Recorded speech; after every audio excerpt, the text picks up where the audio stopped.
Mesdames et messieurs, bonsoir et bienvenue à Droit à la parole. Pendant de longs mois, nous avons cherché à rencontrer notre invité de ce jour. Ça n'a pas été facile, toujours impliqué dans la gestion de sa province et jamais le temps pour la presse. Nous avons patienté, nous avons attendu, nous avons demandé, presque réclamé et l'actualité nous a donné raison parce qu'aujourd'hui, nous avons la chance et la possibilité d'interroger un des hommes clés de notre pays, notamment le gouverneur du Congo central. Il est donc venu aujourd'hui à Kinshasa pour parler de cette province, mais surtout pour parler du pays. Lui, c'est Atou Matubwana. Il est aujourd'hui à la tête de cette province, une province emblématique parce que c'est notre seule sortie sur l'océan. Vous connaissez la province du Congo central. Elle abrite aujourd'hui les plus grands projets qui peuvent transformer notre histoire économique, mais pourquoi pas notre destin. C'est dans cette province que va s'ériger Inga 3, vous savez cela. Dans cette province que va s'ériger le port en eau profonde de Banana. Ces deux grands projets et d'autres d'ailleurs vont constituer pour les années qui viennent la réponse du Congo à la question du développement. Pour gérer tout cela, il a fallu que des hommes aient la foi. Ces hommes de foi et de conviction, c'est d'abord et avant tout le chef de l'État qui a ranimé ce projet qui est ancien, mais qui a aussi été d'une certaine manière encouragé par la conviction locale. La conviction locale, c'est le gouverneur. Monsieur le gouverneur, bonjour. Bonjour. Merci d'avoir accepté cette interview, cette demande de la population, parce que vous ne parlez pas beaucoup. Mais d'abord, pourquoi vous avez gardé ces silences pendant si longtemps? Et pourtant, vous êtes dans l'actualité. Merci Willy de nous avoir permis de nous exprimer sur ce plateau. Je pense que, comme les Français disent, le silence est d'or, la parole est d'argent. Et nous, dans mon intime conviction, je pense que quand on parle trop, on risque d'oublier l'essentiel. Et l'essentiel, c'est le travail. L'essentiel, c'est se concentrer sur ses objectifs. C'est ce à quoi on veut aboutir. Et je pense que c'est ça le leitmotiv.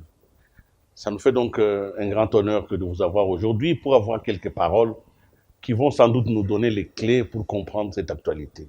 Mais avant que je n'arrive à toutes ces questions, laissez-moi vous présenter à mes téléspectateurs.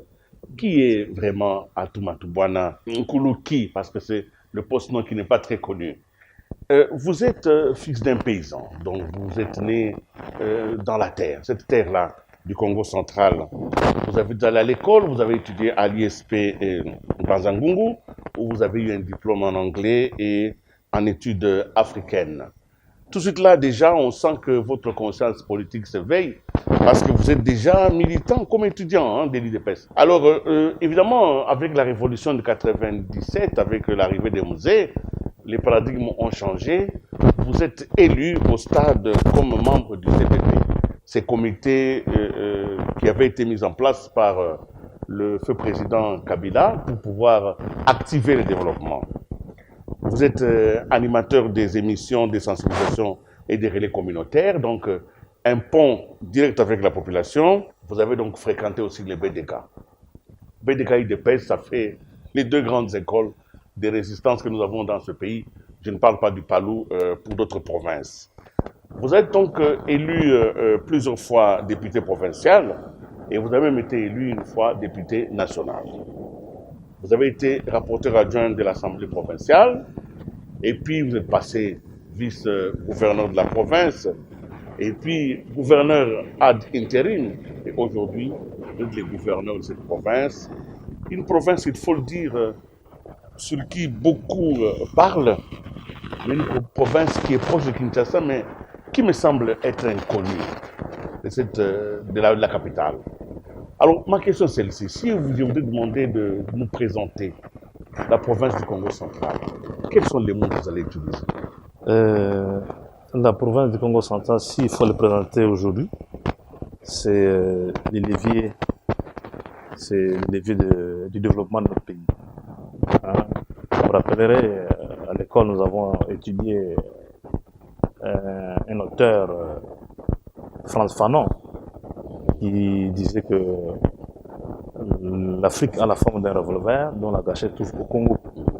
Et j'aime bien répéter cette phrase et expliquer aux gens, à qui veut bien m'entendre, que quand on voit la configuration de notre pays, la partie de la République qui a la forme de la gâchette, c'est le Congo C'est le central. Congo central. Ce qui fait que quand on a fait la répartition des provinces, le découpage, le dernier découpage, qu'est-ce qui a milité pour que cette province reste dans sa configuration ancienne? Et là, je tiens à saluer Touno Bambuta, qui était à l'époque au niveau du Parlement, qui ont décidé de garder notre province unique dans sa configuration actuelle. Parce que c'est les reliquats de l'ancien royaume Congo. C'est cette partie qui est restée. Et c'est cette partie qu'on appelle le cœur du royaume, de l'ancien royaume Congo, l'intimancy que j'ai dit tout à l'heure. Alors, Et nous, Bambuta, ont voulu garder cette unité. cette unité. Pour ne pas disperser les efforts. Parce que dans notre culture Congo, on dit que Mikamemboa, Vukana Kumosi. Donc le Congo, c'est comme une pierre qu'on ne peut pas casser. Casser cette pierre, c'est détruire le peuple Congo. Alors, vous voyez, c'est des choses intimes, c'est des choses profondes. Vous venez d'utiliser la langue des Congo ici, les gens peuvent comprendre ceux qui comprennent la langue. Mais est-ce que vous avez l'impression que la perception que l'on a de la province du Congo central par les Congolais dont l'aîné Congo, est-ce qu'elle est perçue comme ça à Kinshasa? Vous avez l'impression que Kinshasa comprend le Congo central? Il y a un autre proverbe de chez nous, c'est très initiatique, c'est très mythique, Oui. qui dit Congo tali dans lengo lengo.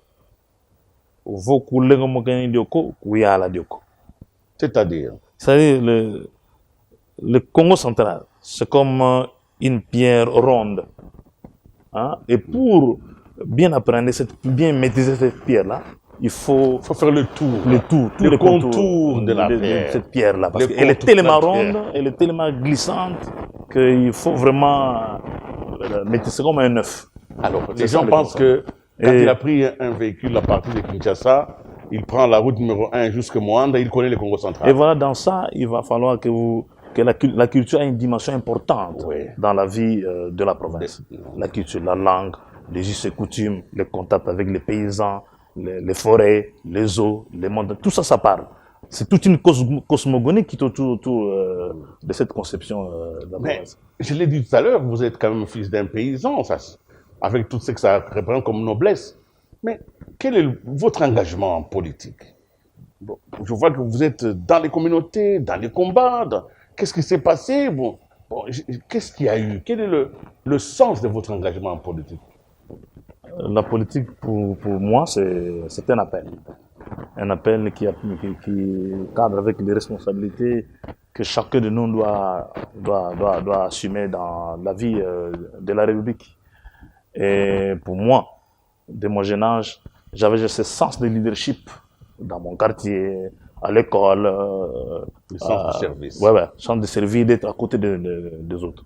Et j'ai répondu à cet appel intime, interne, de travailler pour la population. Le fait d'oser, je me dis, je vais oser. Est-ce que ça va marcher ou pas? Je ne sais pas. J'ai osé et ça marche. Et je crois en moi, je crois en toutes les valeurs que Dieu a placées en moi pour pouvoir apporter du mien pour les miens. Évidemment, nous allons aller en profondeur un peu de ces questions, mais en tant que gouverneur, il faut reconnaître que votre mandat a été perturbé par beaucoup de conflits, des contestations, des motions, des rapports compliqués. Mais vous êtes là aujourd'hui. Quand vous jetez un coup d'œil à cette période difficile, période de doute pour beaucoup, période de désaveu pour certains, et période de confirmation pour d'autres, quelles sont les grandes leçons que vous tirez de la contradiction en politique et de l'animosité permanente? La grande leçon, c'est la confiance en soi. La confiance en soi, le sens du devoir qu'on devra avoir vis-à-vis des autres et la volonté de servir le peuple.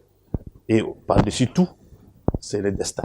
Parce que vous savez, tout ce que nous vivons, c'est Dieu qui en est le maître, nous disons le maître des temps et des circonstances. Et j'ai la ferme conviction que Dieu a placé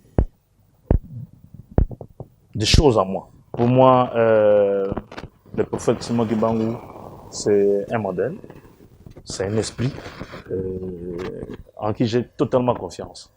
Et je crois tellement en ces grands personnages Kimbangu que j'ai des réponses, ces grands prophètes. Malgré une vie de souffrance, de privation, Oui. un déni, 30 ans de prison, qu'est-ce qui fait que les Nékongo ont gardé de lui une grande image? Oui, je vais te conter une petite histoire. J'arrive à Lubumbashi pour la première fois. Nous sommes allés à une activité de l'ANAPI. Je me suis décidé d'aller visiter la prison où a séjourné pendant 30 ans le prophète Simon Kimbangu. J'entre à la prison, j'ai visité la cellule, je me suis enfermé dans la cellule qu'occupait le prophète. Pendant 10 minutes, j'ai prié. Et les expressions qu'on nous a données en pleine prison, j'ai compris que ce type-là, il avait des dimensions hors normes. Il a des dimensions hors normes. Et puis après, j'ai voulu quand même voir là où il a été enterré. Quand il est mort, on l'a enterré. On l'a enterré pendant quelques années. J'ai vécu un miracle.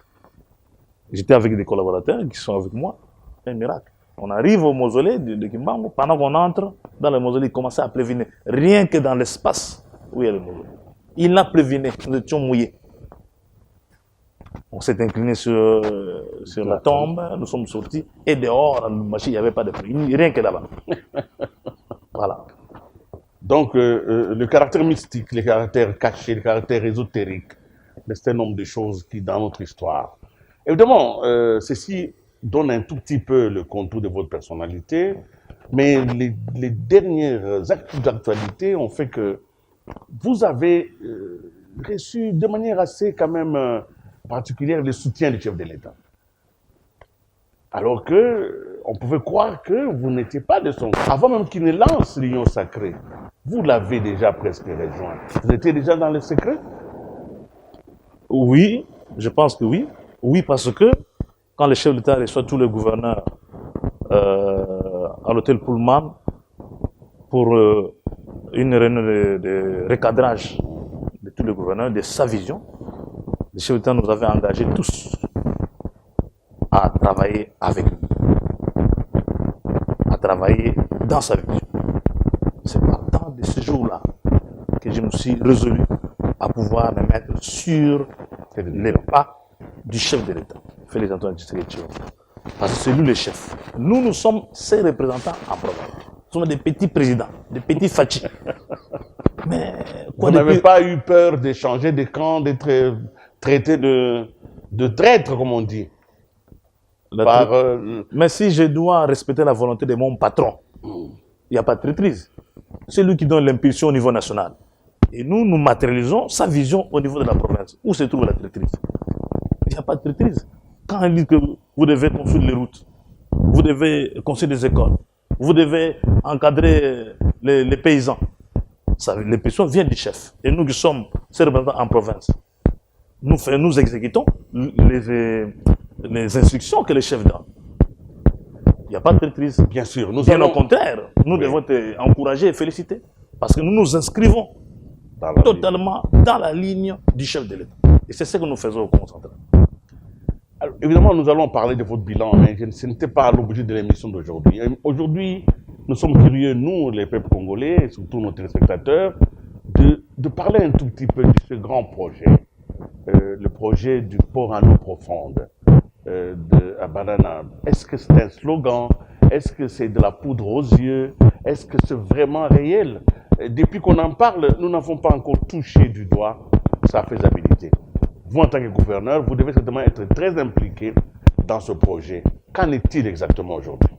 Là, une fois de plus, Willy tient à rendre des hommages différents au chef de l'État, le président de la République, Félix Antoine Tshisekedi Tshilombo, qui, aux premières heures de son arrivée au pouvoir, a écouté la voix du peuple congolais, la voix de la population du Congo central. S'était levé pour dire oui au pont entre Kinshasa et Brazzaville, mais d'abord le port en eau profonde de Banana.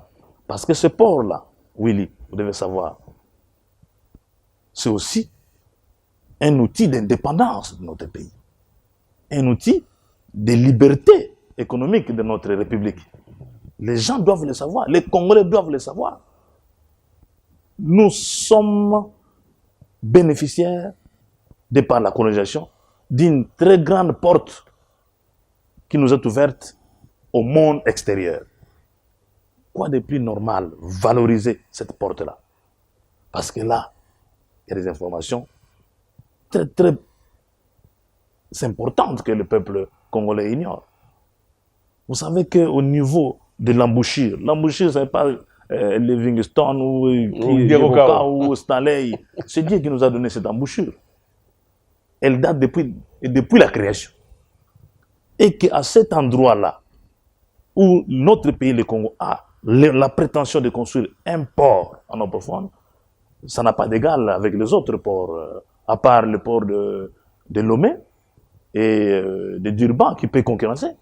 Mais en Afrique centrale, il n'y a aucun endroit. De par les tirants d'eau qu'il y a là-bas. Et donc, pour nous, en tant que politique, nous avons le devoir d'accompagner, de soutenir ces projets que les chefs d'État ont compris. Parce que nous avions manifesté en son temps, le peuple congolais s'est levé dans toutes ces diversités, élus nationaux, élus provinciaux, ministres nationaux, ministres provinciaux, les différentes couches sociales de la province, nous étions levés pour demander au chef de l'État que nous avons besoin de ce pont Kinshasa-Brazzaville, mais d'abord, pour la souveraineté de notre pays, ces ports-là en eau profonde. C'est bien. Et le chef avait entendu, avait écouté. Mais on en est où aujourd'hui? Aujourd'hui, je pense que, sous l'impulsion toujours du chef de l'État, il y a un mémorandum d'entente qui a déjà été signé avec l'entreprise DP World. Ils sont en train de travailler. Je pense que dans les 2-3 mois qui vont suivre, il y aura un contrat qui sera signé pour que les travaux puissent commencer. Donc, les choses sont en train d'avancer. Donc, les appels de fonds étaient respectés. Est-ce qu'on a couvert les financements? En tout cas, il y a un partenaire financier qui est prêt à pouvoir apporter de l'argent pour construire ces ports en eau profonde à Banane. Évidemment, pour ceux qui ont visité déjà cette partie-là, il faudra d'une manière ou d'une autre exproprier des gens pour avoir un peu de l'espace en fait de construire ces ports. Effectivement. Il y a même un camp militaire là-bas. Effectivement. Qu'est-ce qui va se passer pour ce camp? Je pense que les démarches sont en cours et en bonne voie. Parce qu'il va falloir déplacer les populations et les relocaliser à d'autres endroits. Parce que cet endroit a une vocation éminemment économique pour la République, pour l'Afrique et pour le monde. Donc, on ne va pas lésiner sur les moyens pour déplacer toutes ces familles qui occupent ces endroits pour les intérêts de toute la République. Je pense qu'au niveau du gouvernement de la République, les dispositions doivent être prises. Nous, notre engagement par rapport à ça, c'est aussi d'accompagner la modernisation de ces ports dans la province. Ces ports n'ont pas une vocation provinciale. Au contraire, ça a une vocation nationale et internationale. Parce que tout le flux maritime qui sera déporté là-bas va être dispatché à travers toute la République, même à travers l'Afrique. Voilà pourquoi Frantz Fanon a dit que notre pays a la gâchette qui va développer l'Afrique. Mais alors, selon vous, monsieur le gouverneur, quelles sont les conditions, à votre avis, qu'il faut absolument remplir pour que ce projet aboutisse? En réalité, y a-t-il des... Parce que vous savez, il y a eu beaucoup de projets qu'on a commencé et qui n'ont jamais abouti. Mais selon vous, que faut-il faire? Qu'est-ce que chacun doit faire pour que ce projet ne s'arrête pas en cours de route? C'est d'abord la responsabilité du gouvernement de la République, son engagement dans la recherche des partenaires financiers, ce qui est déjà fait. Les financiers sont déjà là, ils vont venir. En deuxième temps, au niveau de nous en tant que province, c'est l'accompagnement de ces projets. L'accompagnement va se faire dans la sensibilisation que nous devons faire pour que le peuple du Congo central puisse comprendre, appréhender les biens fondés de cet ouvrage. Parce que il y a la création de plus de 10 000 emplois. Rien que par ces ports en eau profonde. 10 000 emplois, c'est pas peu. Vous savez aussi que la population du Congo central, parfois, elle est hésitante quant à soutenir des projets des grandes envergures parce qu'il s'est dit, nous avons le port de Matadi, nous avons les grands Inga, enfin même Inga 1, Inga 2, nous avons beaucoup d'infrastructures à vocation nationale dans la province, mais la population est restée pauvre. Et d'ailleurs, cette population vous reproche à vous, les autorités, de ne pas faire profiter à celle-ci de ce qu'elle donne à la nation. Vous avez déjà entendu seulement cette Voilà pourquoi le chef de l'État, Félix Antoine Tshisekedi, est venu avec une nouvelle gouvernance. C'est celle d'être à côté de la population, celle de travailler effectivement pour la population. Et nous inscrivons sur cette lancée parce que déjà, avec la création de 100 000 emplois, le peuple se retrouve. 100 000 emplois pour le port. Ah oui, pour le port. Les emplois direct et indirect. Direct et indirect. Toujours avec ces ports en eau profonde. Mais il y aura la construction de voies d'évacuation, la voie ferrée, des autoroutes. Il y aura la sous-traitance qui va se développer dans ces milieux-là. L'État va recouvrir des droits et des taxes.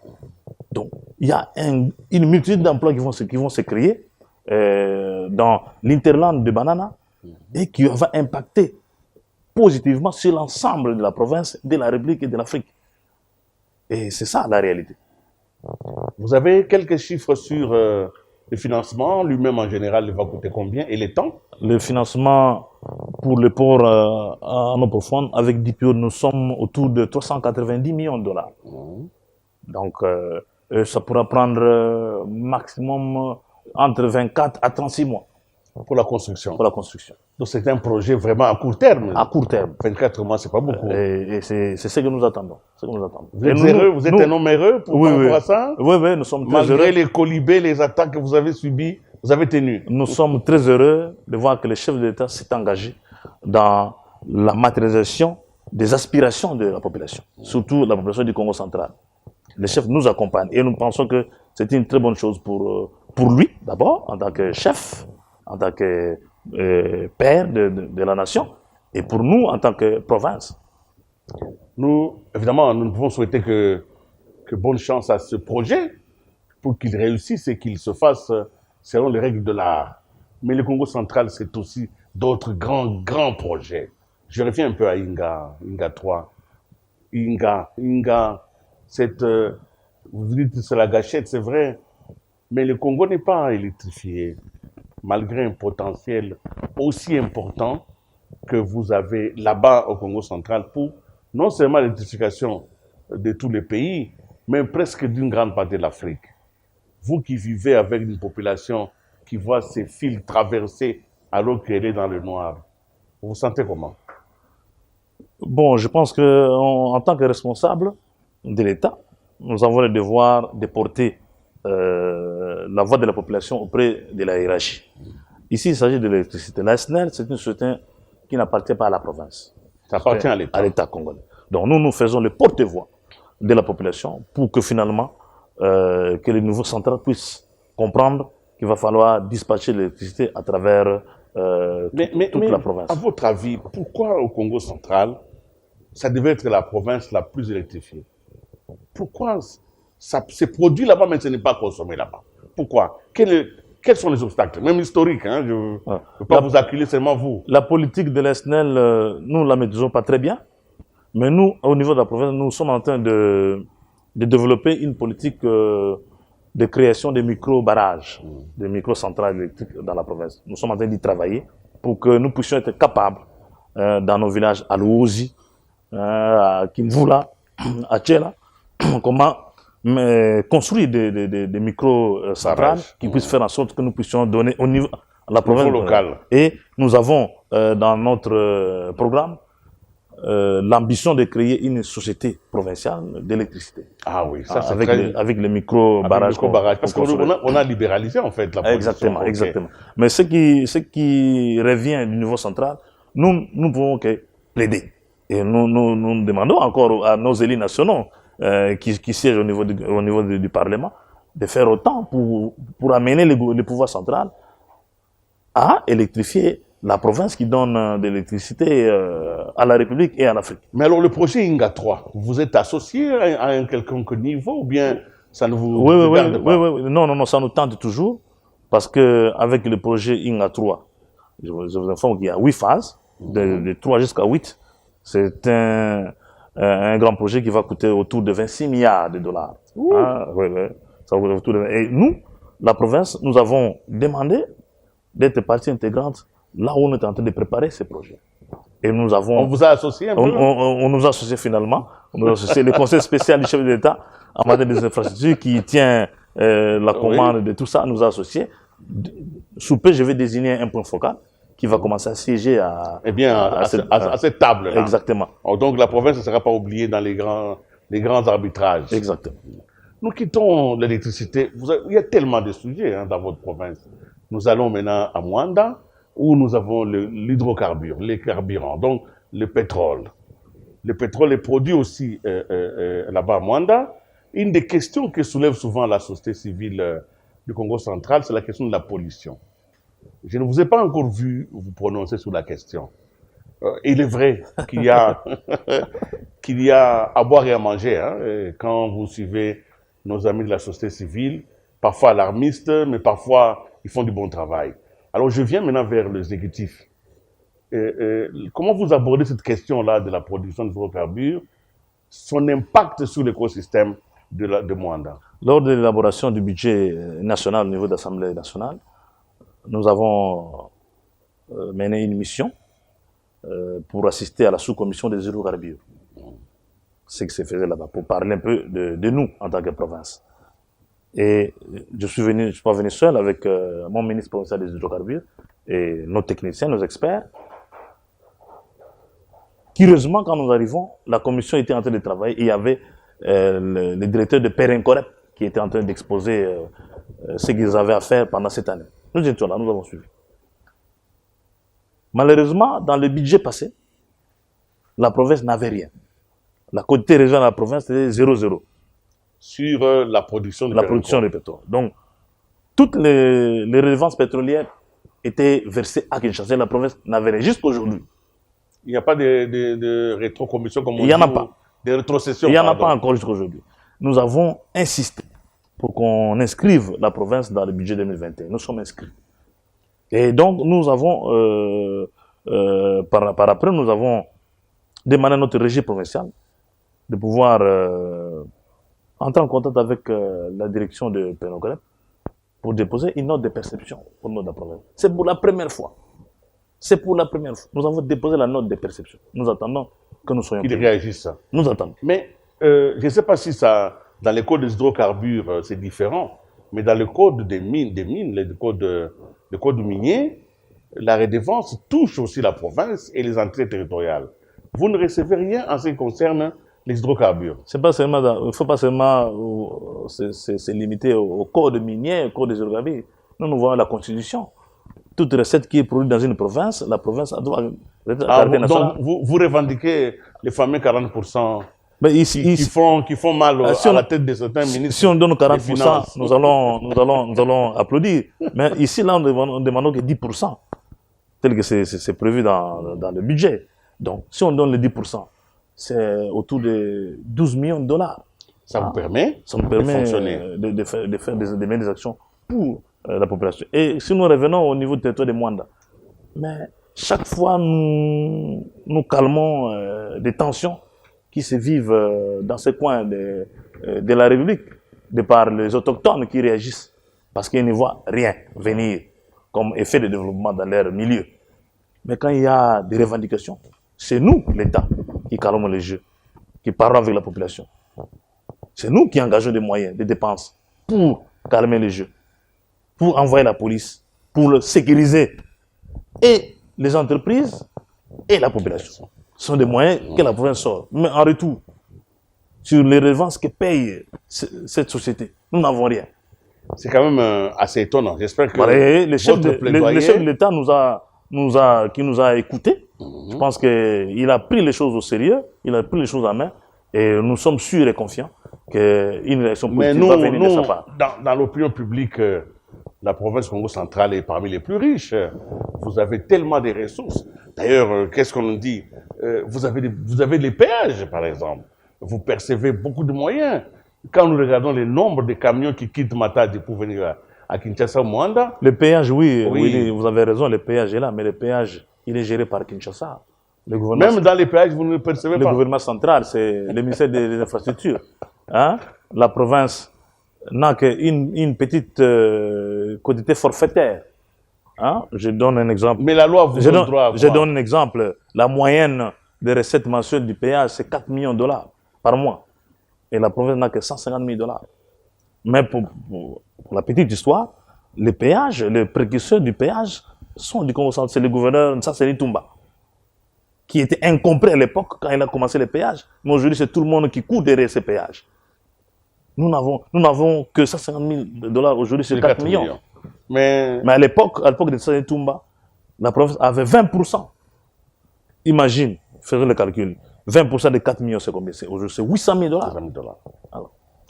Nous avons écrit, nous avons réagi et nous continuerons à écrire, à réagir et à demander qu'on puisse revisiter les contrats qui lient la société Sopeco et la République par le ministère des Infrastructures. si je comprends bien, si nous mettons un peu les choses sur table, la province du Congo central pourrait avoir beaucoup de moyens.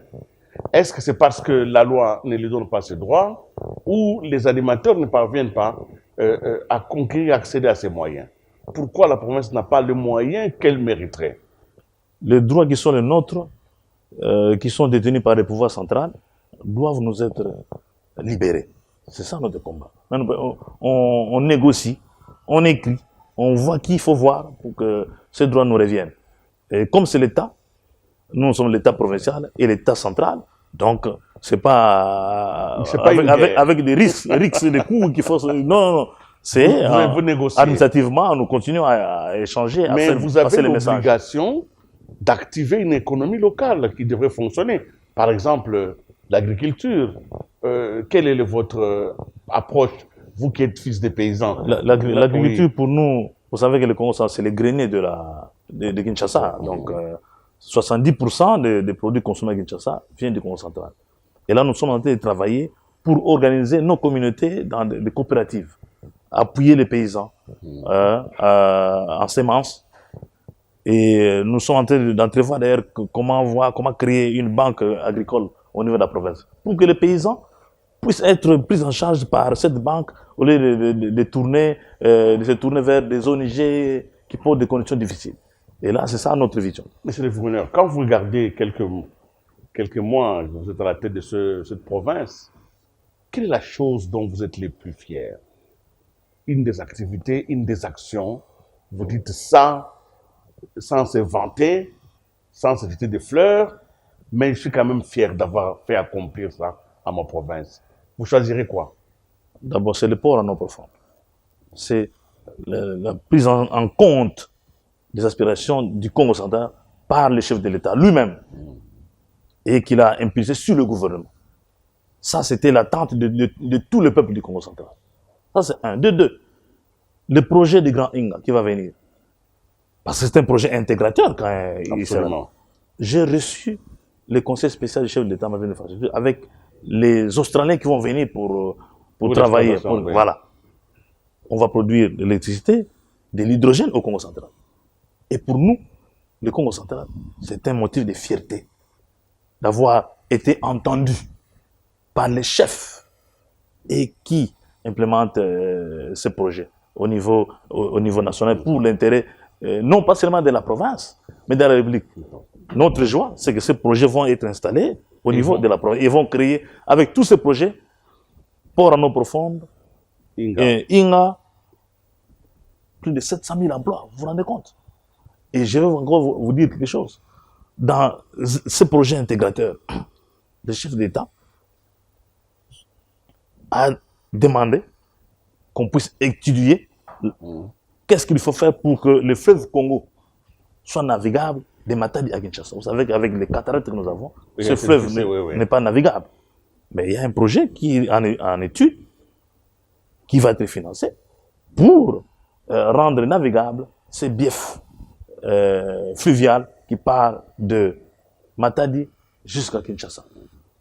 Parce que si ce bief fluvial est rendu navigable, c'est que les bateaux peuvent quitter Banana jusqu'à Kisangani. Oui. Voilà. Le rôle, d'ailleurs, le rôle important que joue le Congo central par rapport à l'intégration. Mais alors, qu'est-ce que vous n'avez pas réussi? Votre plus grand regret? La chose que vous estimez que... Mon mandat n'est pas encore à terme, mais je ne peux pas vous le dire. Donc, vous n'avez pas encore de regrets? Non, je n'ai pas de regrets. regrets. Vous êtes encore dans les mandats? J'ai encore toute ma confiance. Et mes assurances. Que vous allez réussir. Nous sommes en train de réussir. Alors, quand vous regardez maintenant la configuration politique dans notre pays, il y a eu beaucoup de choses au Congo central. Je n'ai pas voulu qu'on revienne sur l'épisode BDK, mais le Congo central reste une province, on appelle ça dans la sociologie politique, une province messianique et syncrétique. Donc, il y a beaucoup de choses qui se passent là-bas, dont nous n'avons pas souvent la clé. Alors, si vous devez donner, par exemple, aux autres Congolais qui ne sont pas de cette province, 2 ou 3 clés pour comprendre la province Congo centrale, vous direz quoi? Aimer l'autre. Il faut d'abord aimer votre prochain. Ça, c'est la première clé. Il faut aimer l'autre. Quand on aime l'autre, on sait le servir. Servir l'autre. Le sens d'écoute. Il faut être très attentif. En tout cas, on est responsable, on sait écouter. On sait écouter toutes les voix, concordantes et discordantes. Il faut savoir régler les angles en étant très attentif, en étant à l'écoute. Et les dialogues. Il faut parler. Il ne faut pas avoir jugé sur des a priori. Les dialogues. Chez nous, on dit, ça veut dire, le juge ne mange jamais un gibier dont la tête n'a qu'une seule oreille. Mais ça veut dire quoi exactement? Il faut écouter les deux. Donc il faut savoir écouter et à gauche et à droite pour prendre une position. Est-ce que vous aujourd'hui, vous avez repris sur le plan humain, sans entrer dans les secrets de vos relations personnelles, de contact avec le docteur Matussila par exemple? Est-ce que le Congo a bougé pour que cette unité se refasse? Je pense au-delà des conflits existants. Nous sommes en train d'y travailler. Mouta Matussila, c'est mon vieux. C'est mon vieux de première heure. C'est moi qui ai fait qu'il soit président de l'Assemblée provinciale. Il le sait. C'est mon vieux. Au jour, à la proclamation des résultats, je suis venu le voir. J'ai quitté Matadi pour Kinshasa avec mon parsec pour venir le voir. Parce qu'on se connaissait déjà avant. Mouta, c'est vous les doyens. C'est vous notre Mouta. C'est vous qui serez le président de l'Assemblée provinciale. Oh, mais à tout, comment ça va se passer? Je n'ai que des députés. Vous passerez. C'est vous. Ces assurances-là, cette détermination, nous l'avons démontré, il est passé président de l'Assemblée. Les choses ont évolué. Aujourd'hui, avec tous les députés, je pense que les choses sont au bout fixe, son mandat d'élé. Le nouveau bureau est là. L'honorable Jean-Claude Vumba est là, qui mène les bateaux de l'Assemblée en bon maître. Eh bien, nous sommes en train de cheminer ensemble pour le développement de notre province. Notre regard est focalisé vers le lendemain de la province. C'est ça le grand deal que nous avons. C'est ça le grand combat que nous avons. Et c'est là que le chef d'État nous recommande. Allez travailler en union, dans l'unité, pour le développement. Évitons les guéguerres, évitons les incompréhensions qui ne manquent pas, qui ne manqueront jamais dans la vie des humains. Mais au moins, nous devons transcender nos égos pour voir l'intérêt de la population. Votre gestion de la province, et nous allons terminer par là, est-elle équitable quand on regarde les actions en faveur des territoires différents? Peut-être que vous insistez beaucoup sur votre territoire d'origine ou vous êtes un vrai gouverneur qui distribue l'effort provincial à tous de la même manière. Là, je pense que nous avons un sens d'équilibre assez poussé. Nous avons commencé d'abord par la ville de Matadi, où nous sommes en train de nous battre pour parachever les travaux du stade Lumumba, qui est la demande la plus grande de la population de Matadi. Et là, nous venons de lancer d'autres travaux, des chantiers, dans la ville de Matadi. Et à côté de ça, pour aller droit vers votre préoccupation, nous avons dans notre budget programmé des travaux sur l'ensemble de la province, que nous avons séquencés en phases. Et nous sommes à la première phase. La première phase, c'est travailler sur Kassangoulou, toujours dans la première phase, travaille sur Madimba. Toujours dans la première phase, travaille sur Manzango. Et nous y sommes déjà. À Kassangoulou, il y a un pont.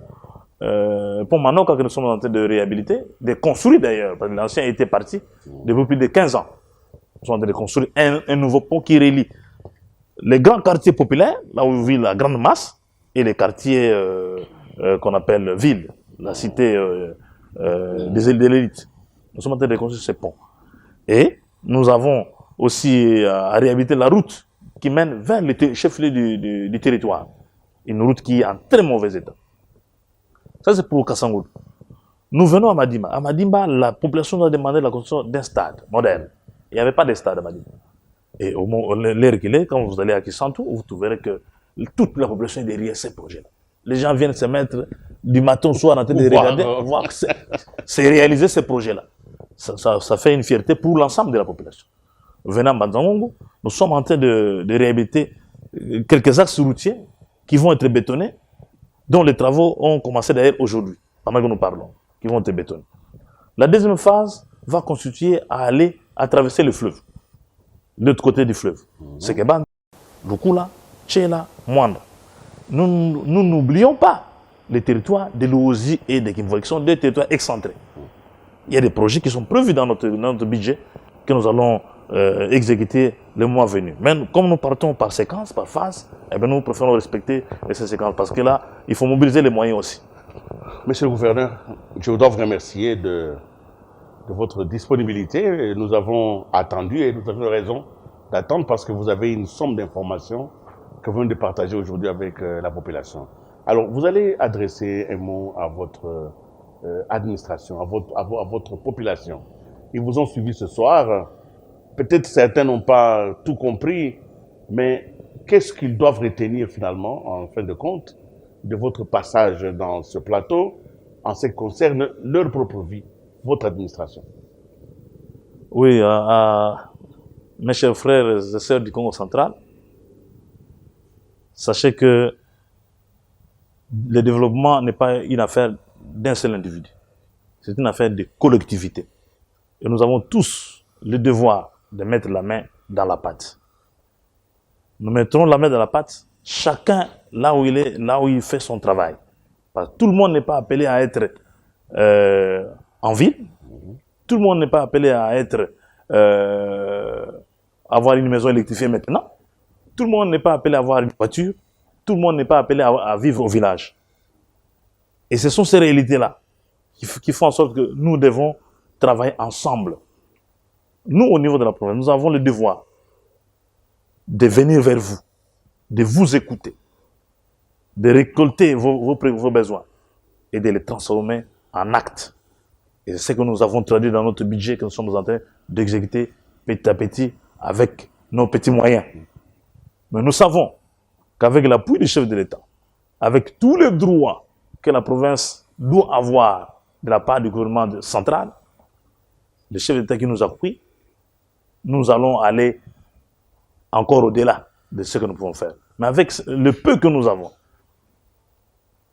nous sommes en train de faire les travaux, comme je viens de le dire, dans les différentes entités de notre province, en partant, en appliquant les différentes phases que nous avons indiquées dans notre budget. Les amis de Kassangoulou, de Madimba et de Banzango sont servis. Nous allons partir ailleurs, notamment à Songololo, notamment Kimpese, Luozi, Lukula, Segebanza, Tchela, Mwanda et Kimvula. J'invite donc tout le monde à être avec nous. Et ceux qui sont pour nous, et ceux qui sont contre nous. Parce que dans l'union, dans l'unité, nous pouvons faire de grandes choses. Ce n'est pas en restant à la maison que nous allons développer la province. La contradiction, nous avons besoin de la contradiction. C'est en contredisant, en critiquant qu'on peut s'améliorer. On a besoin de ces éléments. Et c'est ça l'essence même d'un homme d'État, être ouvert aux critiques, être réceptif aux critiques. Mais pour nous, en tant que gouvernement provincial, nous avons la ferme détermination que nous allons apporter les bonnes pierres à la transformation de la province. Les bilans, comme vous avez dit, les bilans, c'est à la fin des mandats qu'on demande les bilans. Mais là, maintenant, nous sommes sur tous les fronts pour pouvoir apporter des réponses aux différentes préoccupations de la population qui sont nombreuses, variées et diversifiées. Voilà. Merci, monsieur le gouverneur Atouma Toubana, d'avoir été avec nous. Merci aussi à vous, amis téléspectateurs, de nous avoir suivis dans cette interview. Nous avons donc été heureux de vous savoir nombreux chez vous. Vous avez aussi la latitude de nous écrire. S'il y a des questions que vous pensez que nous aurons pu aborder, c'est une chaîne de communication. Nous pourrons vous faire suivre pour un autre programme. En tout cas, portez-vous bien, mais surtout aussi à vous, les amis du Congo central. Soyez bénis et nous sommes un seul peuple. Au revoir, à la prochaine.